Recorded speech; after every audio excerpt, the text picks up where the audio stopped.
Welcome to the Drop the Mic Wrestling Podcast on Tobacco Road Sports Radio and TobaccoRoadSportsRadio.com as part of your Wrestling Wednesday card. I'm your host, Michael Davis. Today is a huge day for the show. Later on, we're going to have our first ever interview with a pro wrestler. North Carolina native CeCe Young stops by prior to her appearance at Squared Circle Champions this Saturday in Ferguson. Stay tuned for that interview. Plus, big news for me later on in this episode. But a lot went down this weekend for WWE, and the question is, do we have a clearer image of WrestleMania for you this year following the Royal Rumble and the Monday Night Raw after, or is it a little murky? I decided to bring in first-time guest Big Nick from the Wrasslin for Life Network to answer these questions. So, Nick, man, what's up? How are you doing? I'm doing good. How are you doing, sir? How are you doing? I'm doing pretty good. Anytime you get to talk about wrestling, is pretty good. Super excited to have you on the show. I've been watching some of your live streams with KJ. Watched the one from this past Monday's Raw. But before we dive too much into Monday Night Raw, I definitely want to touch on the decision that was made Saturday night, or probably made prior. But Cody Rhodes winning the Men's Royal Rumble.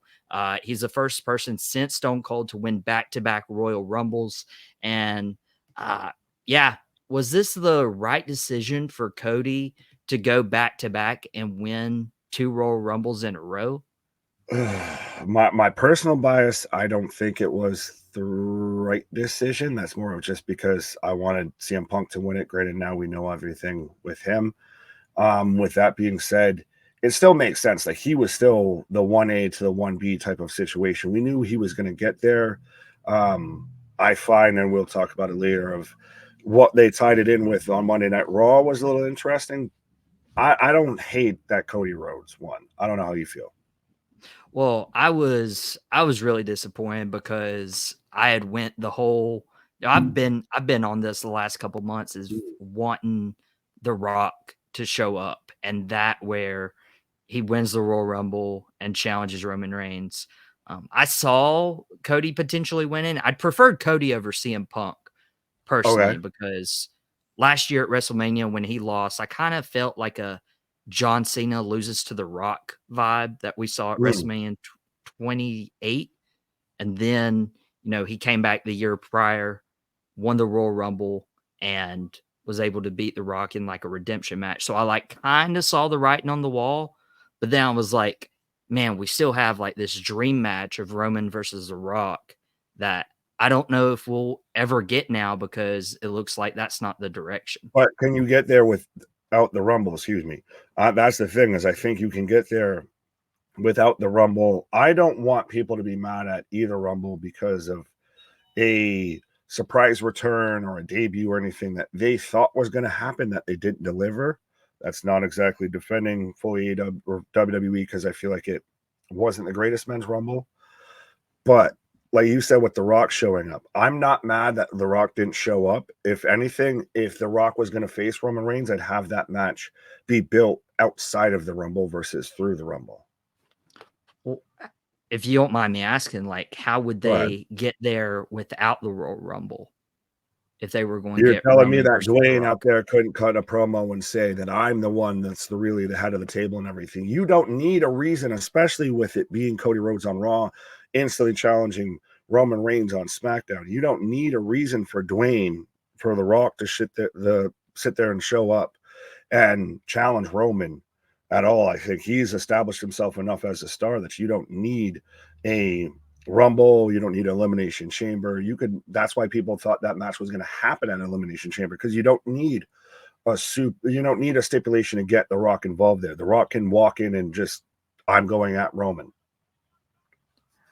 I'm not entirely sure. The only thing I would kick back on that is The Rock hasn't wrestled.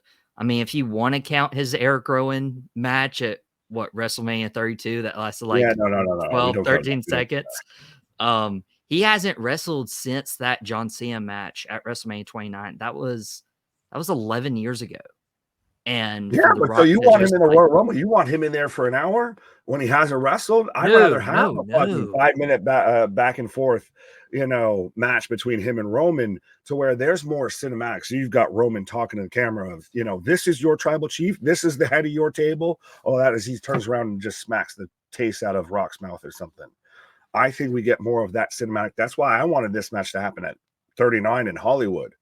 It had Hollywood written all over it. I would have loved for it to be Hollywood. I think that would have made more sense. But when it comes to Cody, it looks like it makes the most sense for Cody Rhodes to challenge Roman Reigns. That was the sight we got at the very end of the night on Saturday. And then a couple nights ago on Monday Night Raw, we saw, Seth Rollins come out and basically dare Cody Rhodes to challenge him. Now, I don't know if they needed a segment. They needed like a little swerve to try to get fans in a different direction. Would you buy into Rollins versus Rhodes at WrestleMania, or do you feel like it has to be Cody challenging for the WWE Championship? If we get Cody versus Rollins, it's A, it's not finishing the story, and B, we're getting Dwayne versus Roman, because the only way that we get Cody versus Rollins is we're not getting, obviously, Cody versus Roman, which that means Dwayne stepping in there. I get the reason for the segment, especially if CM Punk's on the sidelines, all of that. We can talk about that, but I don't think it was super. Like, I like this segment. I don't get why Rollins would be like, no, challenge me. I'm the man. It's no, you're injured too. So why are you asking for challengers? Cody doesn't finish the story unless he beats Roman. Yeah. I feel like that's the story, is like, winning the title that Dusty didn't get, and Seth pointed towards the world heavyweight title of like, hey, this But is Dusty's title. could they do Cody wins it at an MSG? Could they still delay Cody winning the title? Even if he challenges Roman at 40, could he lose it and then he wins it at MSG or a SummerSlam or anything and wins it at an MSG to where Dusty was the challenge for the title and didn't win it there? We really I come full circle. I really love the Madison Square Garden idea, but I don't want it to be one of these like house shows like CM Punk and his like first match in WWE back with Dominic. It wasn't televised. Like, we didn't get that. I would Well, now want did he it to be wrestle like, Tom or Nick in that match? I think it was Tom and Nick. I think it was a It handicap was 2-on-1 match, as a 2 on handicap 1. match. And kudos. I think CM Punk won that too. And R-Truth was probably, running around looking for, seats to WrestleMania that Right. episode. Yeah, he's good. Punk's good in multi-man matches, whether they're backstage or at a house show. He's just terrible in one-on-one matches, it seems. He's terrible at one-on-one matches. Also, it looks like he has terrible luck. So if you guys don't know what we're referencing here on Drop the Mic, I'm being joined by Big Nick from Wrasslin for Life Network. They have a really big YouTube channel. Go subscribe to them as well. But CM Punk, wrestled. He was the last man eliminated by Cody Rhodes after Punk dropped the line that I'm not going to be eliminated by Dusty's son. Which was like, I was like, I love that little caveat, even though I'm not like a CM Punk guy. I But think the best line CM of that Punk, promo was, "I'm more CM Punk than you are." I'm. Do you like the I'm more CM Punk than you are? Do you like I'm more I the think that was American the dream best line of thing? that promo. I did everything you talked about in that pipe bomb. I went and did it, so I'm more CM Punk than you are. That is interesting because, like, Punk, when he left, he didn't really go through that forbidden door. He just left. He didn't Like, do shit. he was gone. Yeah, he was But doing podcast and then suing the people he did podcasts with. And then Monday on Raw, he comes out, and reports had broke out earlier in the weekend that he tore his tricep, announced he would miss WrestleMania. And honestly, like, I know you were really a big advocate for Punk win the Royal Rumble.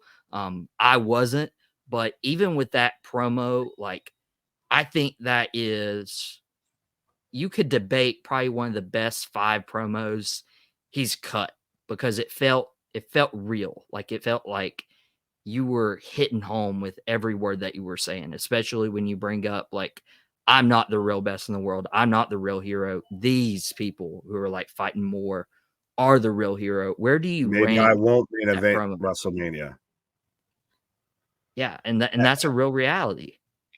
And well, and everything he said with that was fantastic. I think since he's been back in WWE, he's gone back to there.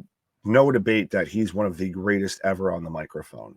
So to say what even that promo is in his top 5, that's number 1 for a dozen other people.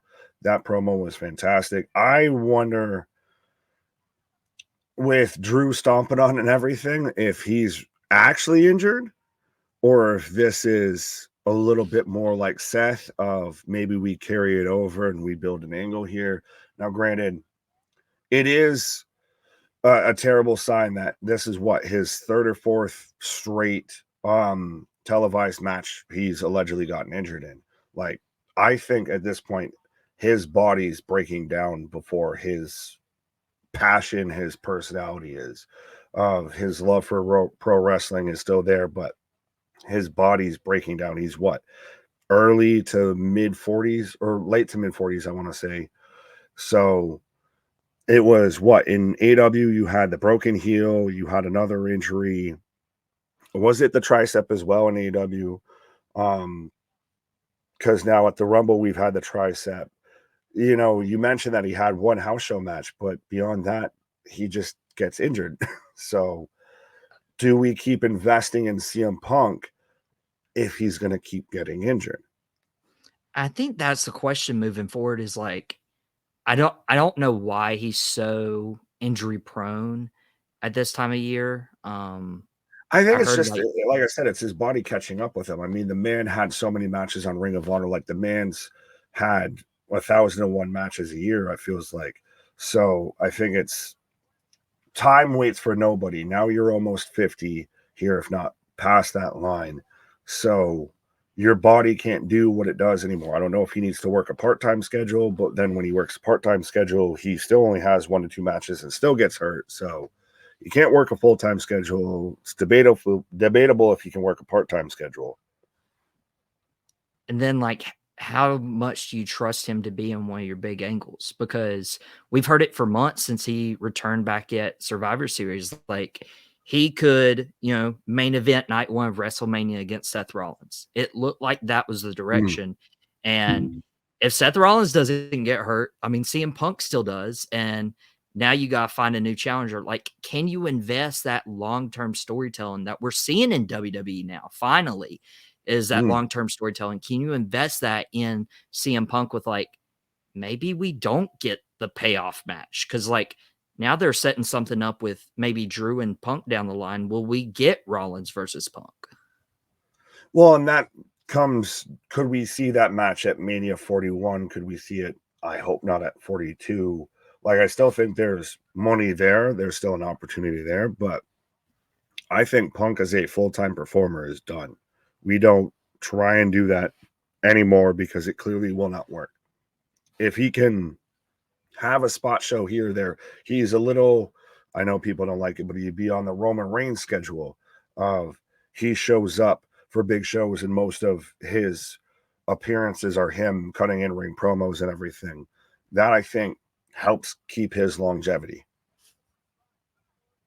Yeah, and one of the things you mentioned was CM Punk and Drew McIntyre's interaction, like Drew Right. McIntyre, stomping on the tricep injury of CM Punk.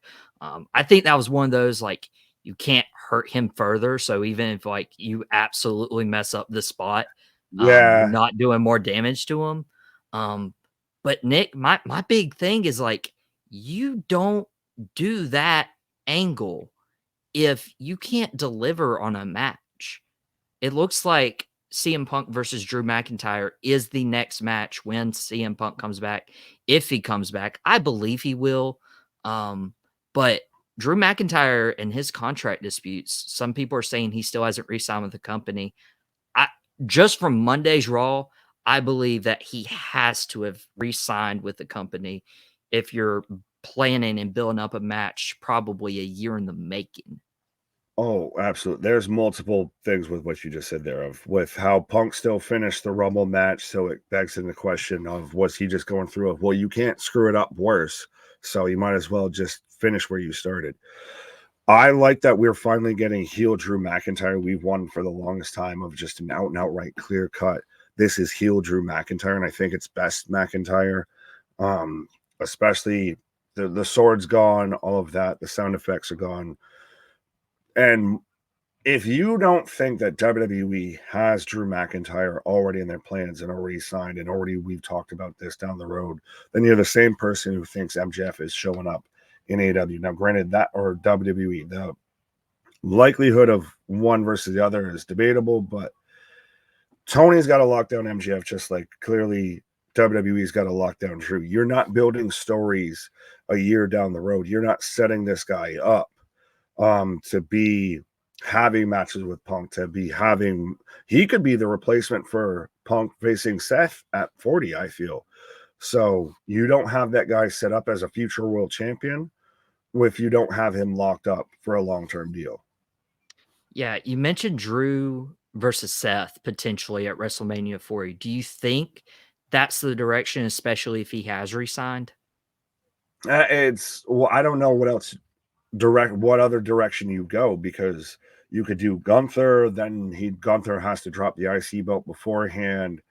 But I does think no he? matter what, Jey Uso has to win the IC belt. I'd rather see Gunther versus Seth for the world title, Jey Uso versus Jimmy for the IC belt. That's the thing, is there's still so many layers. There's wealth of riches when it comes to WWE, because you could still slot in Drew there. You could still slot in Gunther. Christ, you could really, if you wanted to, slot in a Jey Uso, if we really wanted to stretch it. But I think no, and we still haven't even mentioned Damien, who's got the briefcase. Do we think that's going to be a successful cash in now at this point? There were people thinking that when Seth came out and cut his promo, people were going to Damien was going to cash in on him. I I think no was matter one of what, those people. Seth Rollins does not leave WrestleMania 40 as the champion.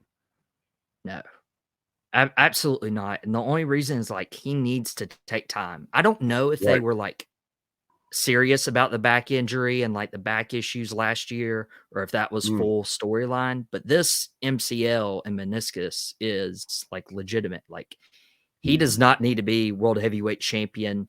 I would say beyond that Tuesday after Mania.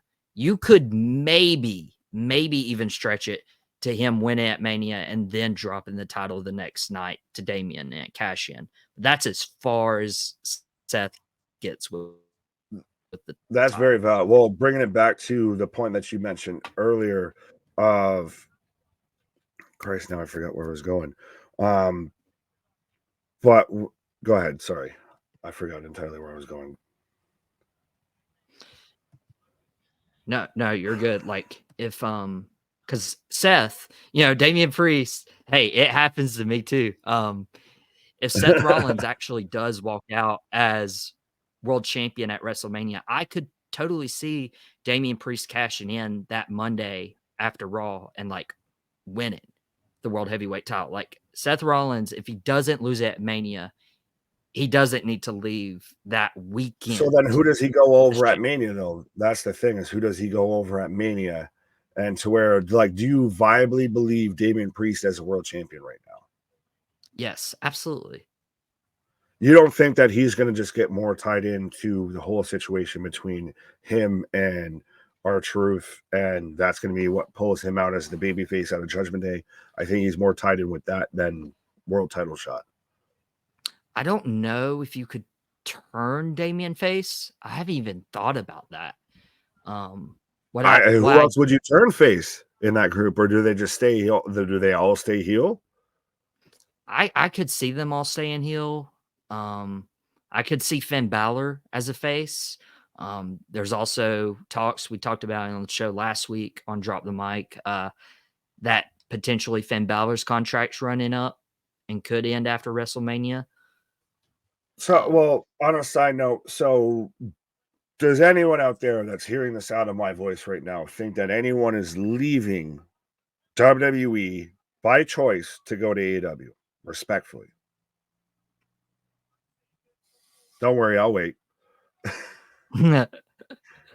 I don't think that's the case. Like, we hear the contract disputes of allegedly between Drew and the office of Finn's still up for a renewal. This person's up. I don't think right now, when you're cooking the way that WWE is, you're not leaving.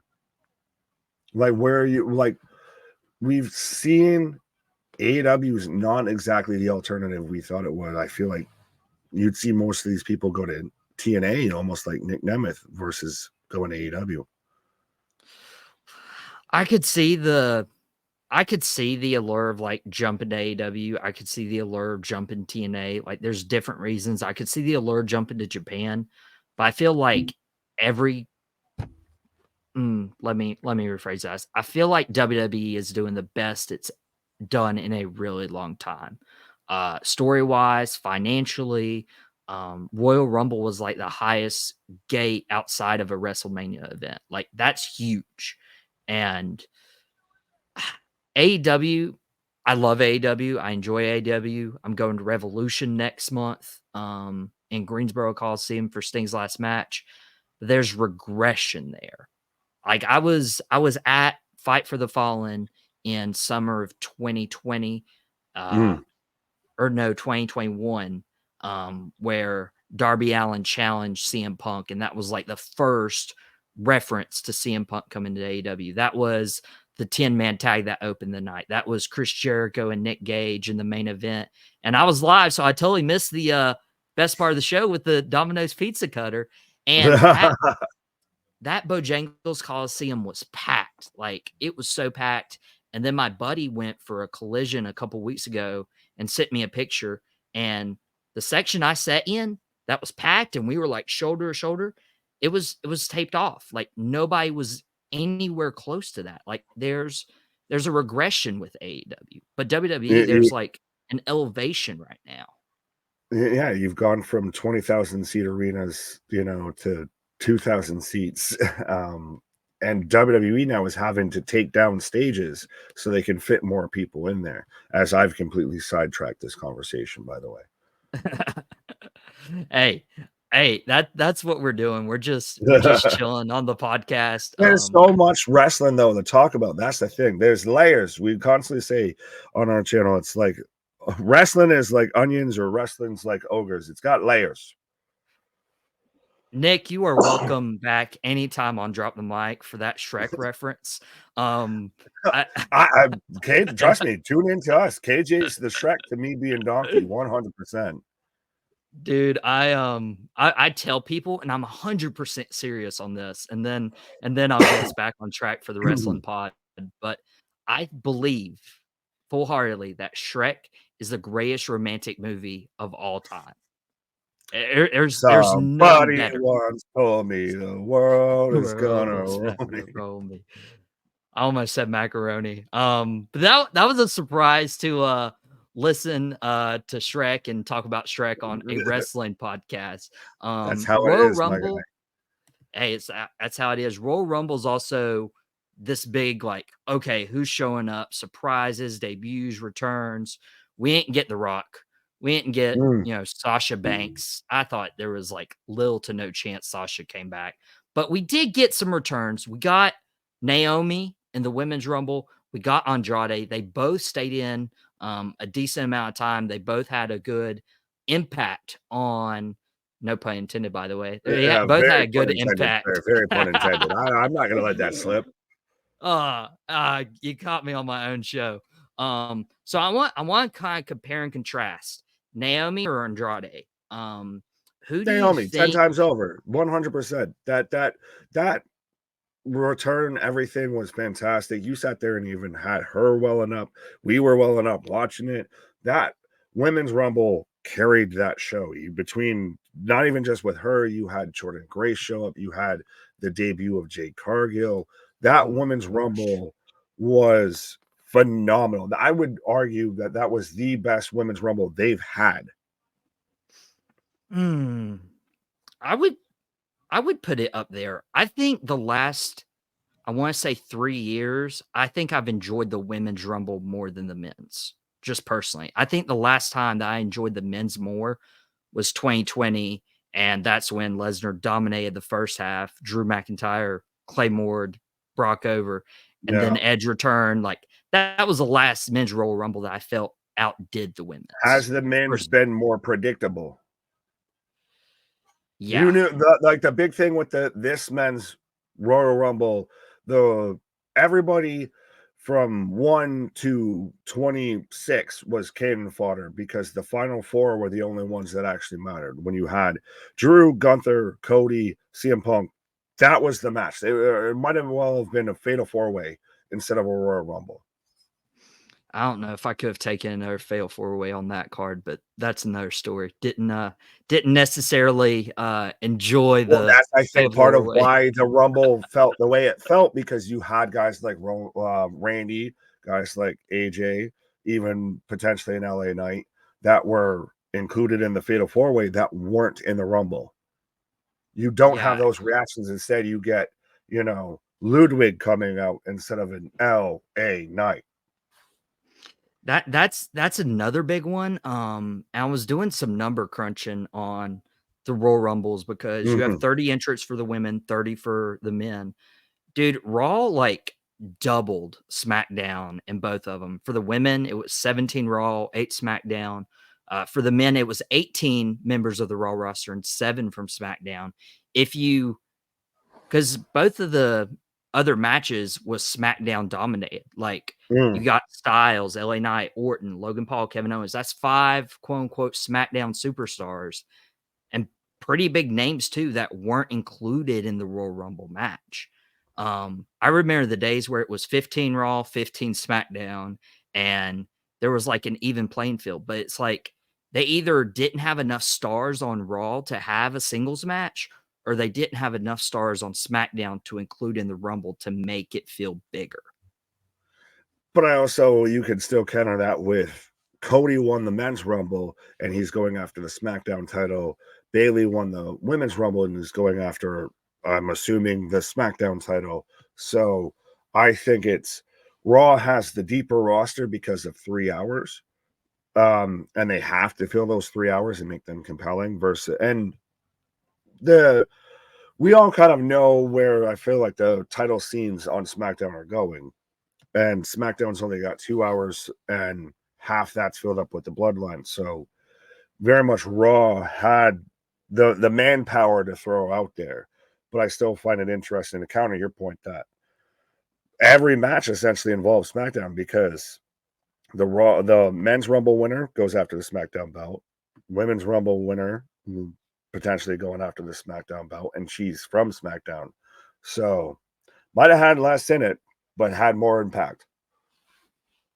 Yeah, you do make a fair point with that of just like SmackDown, and it's interesting because we just saw Raw get the Netflix deal. SmackDown's moving away from Fox to USA. I wonder who's going to have the stars. I wonder if it's going to be USA getting the stars now that they're getting SmackDown, or if Raw really invests with the Netflix show. Well, how does Netflix feel? Like you just brought up the Raw deal of, hey, so our world champion is now out with a knee injury and 5 bill fill instead of 1 bill fill, and now is out 4 to 6 months with a tricep injury. So did we get sold a false bag of goods here? I hope not. And of course, this is like a year in the making. They start their Netflix deal next January. Like you can draft stars over. Hopefully they actually have like a legitimate draft this year instead of what they've done. Legitimate though, because they can still draft them, but they're just if they stay there. I can draft someone to the Pittsburgh Steelers or something, but if they don't stay on that team, is it a legitimate draft? That's a fair point right there. I do love what they're doing with Aldis and Pierce. Like it's not like they're forcing it onto the show like every week, but they're doing like little things with like the Andrade signing where it's like they're butting heads. And now Braun Breaker's a free agent. Jade Cargill's still a free agent. Like who's going to get Naomi's them? a free agent. Naomi's a free agent. Andrade signed with Raw. Before we get into the interview with CC Young, do you think Naomi in turn goes to SmackDown? I think that's the foregone conclusion. I think that's the obvious choice there, I would say. Is that really because of her relationship with Jimmy Yes. Uso? Yes. 100%. I'm surprised even that she came back as Naomi instead of Trinity. And we argued about this on our channel and everything. I still think, and I still hold strong on this, that she should have came back as Trinity. Oh yeah, that's a take. I was listening to your Raw stream and I'm like, the WWE fan base knows her as Naomi. Like that's the one thing If I she came agreed with back as Trinity, AJ would on. you be upset? Would you not know who she is? I would know because we host wrestling podcasts. We're Yeah, content that's true. creators. That's the problem. But the whole thing was like Naomi leaves, and like Sasha Banks, like she'll come back as Sasha Banks if she ever comes back. She won't come back as Mercedes Moné because it's like, okay, they left when they were frustrated with Well, WWE. Now they're I back. think Trinity is more over than Mercedes Moné, 100%. I'll put it that. That was a hot take. That might end Yeah, up on I official say media. 100%. Trinity is more known than Mercedes Moné. I just want to compare contracts when whatever deal Mercedes does is finalized. But Nick, we're about out of time. We're welcoming CC Young into the next segment. That'll be our first interview with a pro wrestler. We'll talk about her debut match, who showed up, who refereed her debut match, and we'll talk about what she has coming up this weekend. But before we let you go, Nick, where can people find you? Pretty much if you just search on YouTube Wrasslin for Life Network, we have obviously our channel link there. We have our links to the merch store, the Twitter, the Instagrams. We got anything and everything over there. So absolutely. Just search Wrasslin for Life Network on YouTube. Sweet. And that was scrolling on our bottom ticker as we were wrapping up right here. Nick, thank you so much for joining us. If you enjoyed it, subscribe to the Tobacco Road channel. You'll see more Drop the Mic stuff as well. But we'll get into a quick break. When we come back, CC Young on Drop the Mic next. Welcome back to the Drop the Mic Wrestling Podcast on Tobacco Road Sports Radio and TobaccoRoadSportsRadio.com as part of your Wrestling Wednesday card. I'm your host, Michael Davis. We've been hyping up the entire show. It's finally here. We have a special guest on Drop the Mic this week. And notice in 2024, we're going to be conducting interviews with some people in the wrestling business. A few weeks ago, we interviewed referee Youngblood on Drop the Mic. And today, we actually have a good friend of mine and have our first ever interview with a pro wrestler. So please welcome from North Carolina as well. We got CC Young. CC, how are you doing today? Hey, I'm good. How are you? Doing pretty good. Super excited to have you on the show. It's been a long time coming. We've known each other a few years though, right? Yeah, I mean, it's been a couple now. Really excited to be here. Hey, super excited to have you on the show. And you'll always be remembered as the first wrestler who got interviewed on Drop the Mic. So hey. But yeah, super excited to have you on here. And one thing we have in common is we both are alum of Appalachian State University, doing really good in college basketball right now.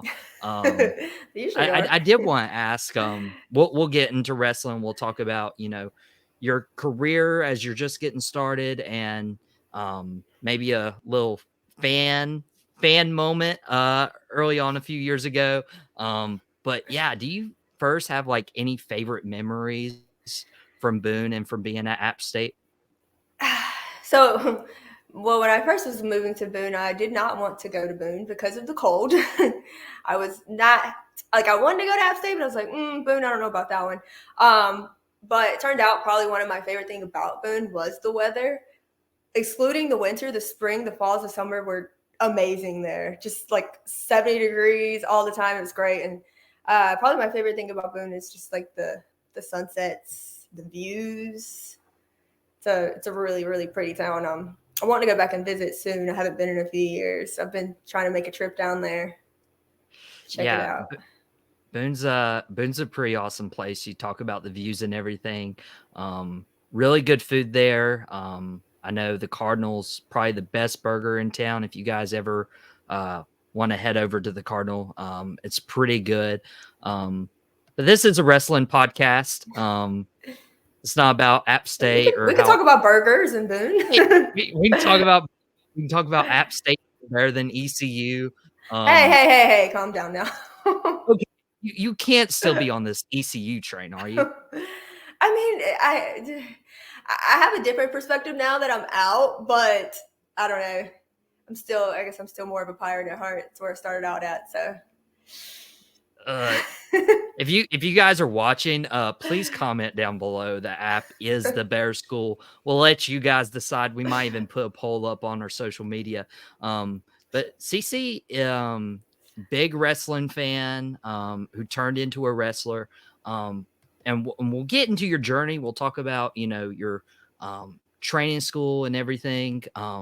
I do want to mention, because not a lot of people get to meet some of their idols, and like I've been to fan conventions and gotten to meet like some special wrestlers, but you had a very special experience a few years ago when AEW was started. Do you want to elaborate on kind of what I'm referring to? Sure. So I kind of just got one of those emails from AEW, and they were like looking for a super fan in Charlotte, North Carolina area. And, that's one of those things people get when they're like, that's nothing, but I wasn't doing anything. So I was like, I'll fill it out, not really expecting anything from it.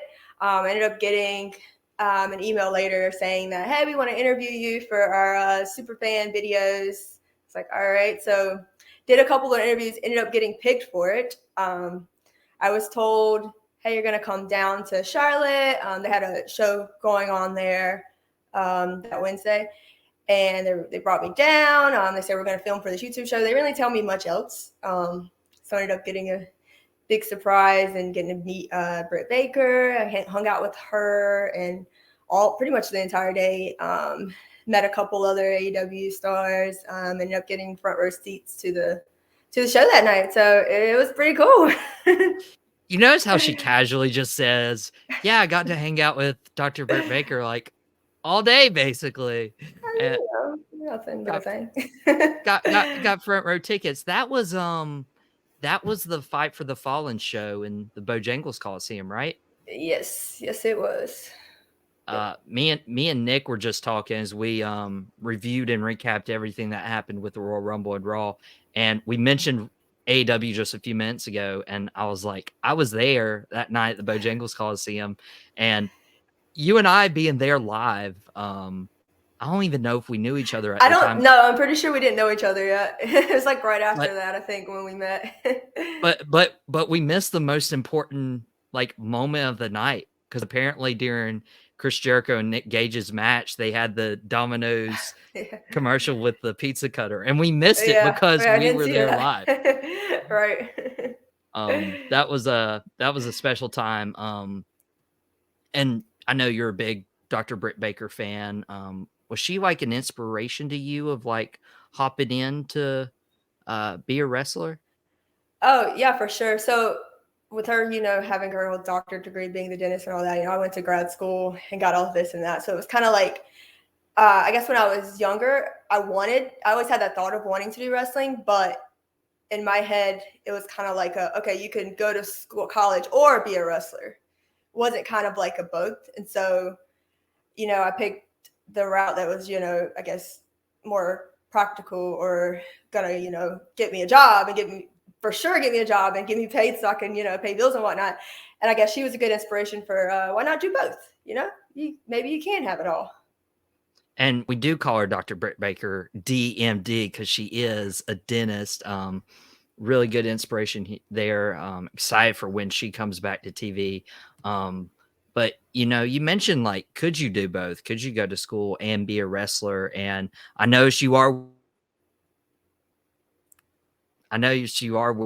wearing the shirt of your training academy. So what's the training academy and how did you find it? So I train at 2-6 Wrestling Academy. It's in Fayetteville, North Carolina. Shortly after the whole superfan experience, honestly, fate kind of took over. I met someone who trains there.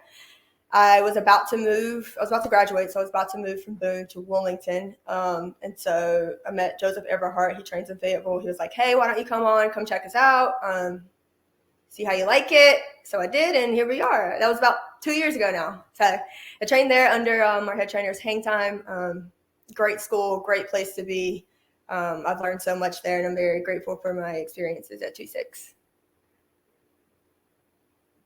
Sweet. And so it's the 2-6, and where is it exactly? Fayetteville. Nice. Fayetteville, North Carolina. If you're looking to be a wrestler, 2-6 Academy is where CC got her start and still training. But she had her first match.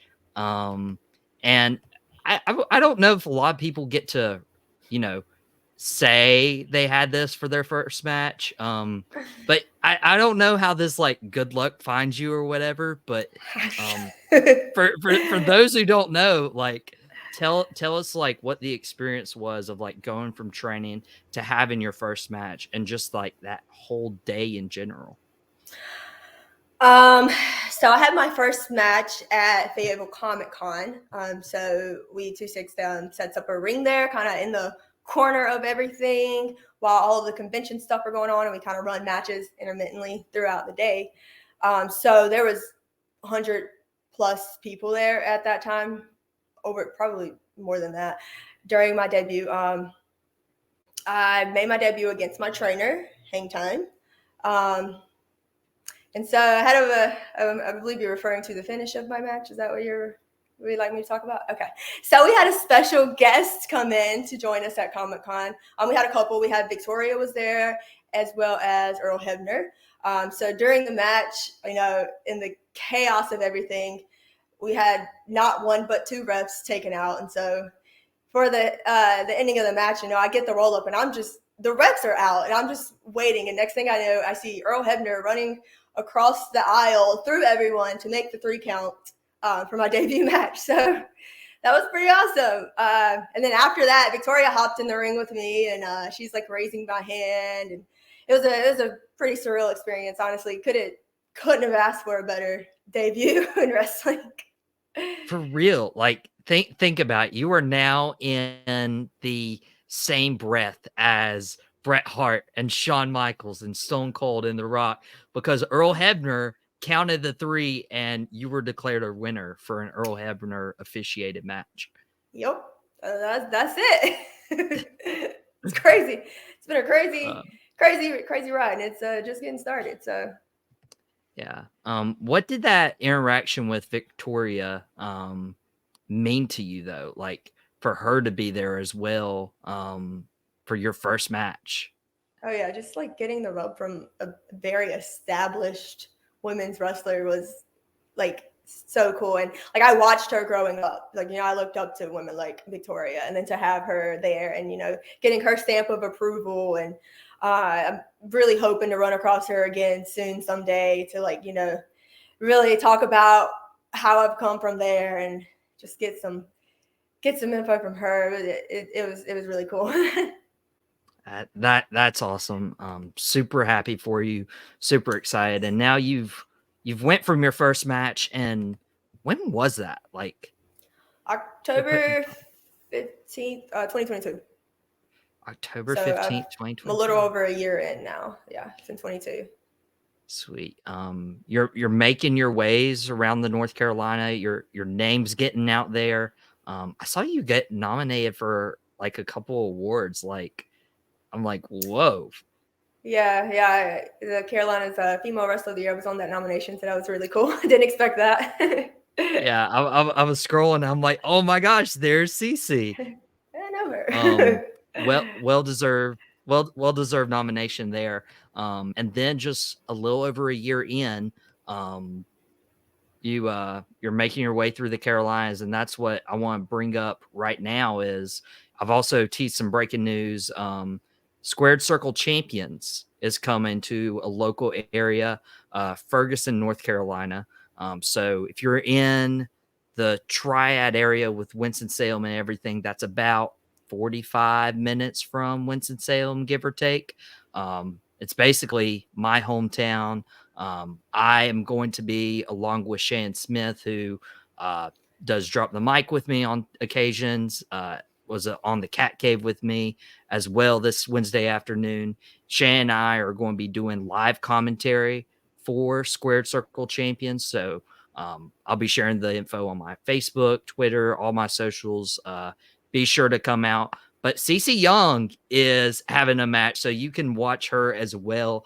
Cece Young has a match against the tie-dye princess, Selena Rose, Mount Pleasant Intermediate School at 7 p.m. in Ferguson. Have you ever met Selena Rose? Do you know how to prepare for your match with her? Yes, I have wrestled Selena Rose before, so I have met her, and really excited to work with her again. She's phenomenal, hands down one of the best women in the Carolinas today. So I've been in the ring with her a few times, so I've kind of I've got her number. So we'll see what happens on Saturday. What's the record between you guys if people are coming in to watch? Well, I don't want to talk about that. Well, maybe you can. She's beat me. She's beat me. She's beaten you how many times? We only had one singles match. The other matches have been, I think we had a triple threat and then like a mixed tag. Singles match, she got the win, albeit James Johnson was on the outside and had some assistance there, but you know how that goes. Okay. So CC's like, I'm going to even the score. I'm a commentator, so I can't be biased when it comes to yes, you can. the match this Saturday. Yes, you can. Just saying, one person's on drop mic, the other is not. Sounds like bias to me. Hey, I'm not going to be a biased person. I don't want SCC giving me a fine or anything from my podcast. But one thing to note is your match against Selena Rose. A lot of people are going to be watching, the people who come out, the people in upper management too, because SEC has a ladies champion, Casey Fox. I'm sure if you or Selena win, whoever wins this match is going to be up there and like in contention for the ladies championship. So my question is, if you win, I'm sure you hope you win, of course, but if you win, would you stick around to challenge Casey Fox for the Squared Circle Champions Ladies Championship? I mean, for sure. That's the goal of being there. Yeah, the goal of going to any promotion is to make it up the ranks and get that women's title. So, yes, 100% for sure. I'll be back. Okay. So that would be a fun match to see, CC Young and Casey Fox down the road. But people might be listening to the podcast and they're like, oh my gosh, this is a fan who decided like, hey, I can do school and wrestling at the same time. And she's actually like took the dream that was in her head and she's like, I'm going to do that. And now I'm wrestling for a little over a year. So do you have like any advice to those fans, perhaps around our age, who are like, hey, I may think about going into the business? What advice would you give them? I think the biggest advice I usually tell people is the first step's always the hardest. So if you can get yourself to make that first step, there you go. I mean, you'll never know until you try. And also, I mean, who's to say you start wrestling isn't for you? There's a million other things you can do in wrestling. There's commentating, there's ring announcing, there's refereeing. I actually started out refereeing before I debuted. There's so many parts of a moving ship when it comes to a wrestling show. You never know where you might fit in at. So, I mean, why not? What do you got to lose? What do you got to lose? I'm super excited. This will be my first time commentating for a wrestling show. Jody's seen the work that Shan and I have done through Drop the Mic, and it'll be a fun time. I don't know how much Shan and I are going to agree or disagree when it comes to the show this Saturday night for SCC, but the year's still early. You're still early in your career. Are there any goals? I like people ask about goals for like, oh, what do you want to do in your life? And you're like, that might be like 50 years. I mean, there's so much life to live. So I'm kind of like narrowing this question to more, in the immediate future. What do you want to accomplish this year in 2024? The biggest thing I'm trying to accomplish this year is just getting my face out more, going to as many promotions as I can around this state and in other states. I want to wrestle out of the state at some point this year. Also want to win a women's title somewhere. I haven't done that yet. I want to hold some gold. I think that'd be really cool. So got that to look forward to this year. CC basically, I'm not putting words in her mouth, but said, hey, if I win this Saturday in Ferguson, then, you know, she's looking at Casey Fox and the gold that she has. But that will be this Saturday in Ferguson, North Carolina, at Squared Circle Champions, CC Young versus Selena Rose. I know they're crowned their new tag team champions in an inaugural like triple threat match. But CC, we only got a couple minutes left on Drop the Mic this week. But I want people to be able to find you and find your stuff and, you know, get your face out there more. So where can they find you? So you can follow me add me on Facebook, just CC Young. I also have Instagram, CC Young26. I think is my handle. So you can follow me there. I always post what shows I'm going to be at. Like you said, this week I'm going to be at Squared Circle Champions. Next Saturday I'll be at Alternative Combat Wrestling in Southern Pines, North Carolina. And then this Saturday after that, I will be in Fayetteville, so not too far to drive, at 71st High School with Next Level Pro Wrestling. So you can catch me at all those places this February. And then for anything further, definitely add me on the socials and come see where I'm going to be at and come see me. Yeah, go see her. And more than that, like, you know, knowing, you know, CC back from school, like she's working her butt off. She's trying to, you know, do the best she can. And she's trying to get her face out to all these other, you know, places, go to several different states. But she's a really good one to root for. Really good worker, hard worker. So yeah, excited to see your match. Excited to call your match. It will be an honor this Saturday when you wrestle Selena Rose. But we got to get out of here, guys. We've had a big show. Thanks so much to Nick from Wrasslin for Life Network from coming on the show earlier talking about the Royal Rumble. Thanks to CC for hopping on Drop the Mic today. Yeah, go follow Wrasslin for Life on YouTube. Go follow us on YouTube. Subscribe to the Tobacco Road Sports Radio's YouTube channel. You'll find more Drop the Mic episodes. You'll find that interview with referee Youngblood. And go get your tickets now for Squared Circle Champions this Saturday in Ferguson. Come see me. Come take a picture. Go meet CC Young. Go buy some merch from her. But yeah, our socials are scrolling on the bottom of the Tobacco Road channel's YouTube feed. Facebook, Instagram. I got a new TikTok as well that I'm posting reels and content on. But yeah, guys, thank you for spending your Wednesday with us on Drop the Mic. We got to get out of here. But whatever you do, don't drop the mic. We will see you all next week.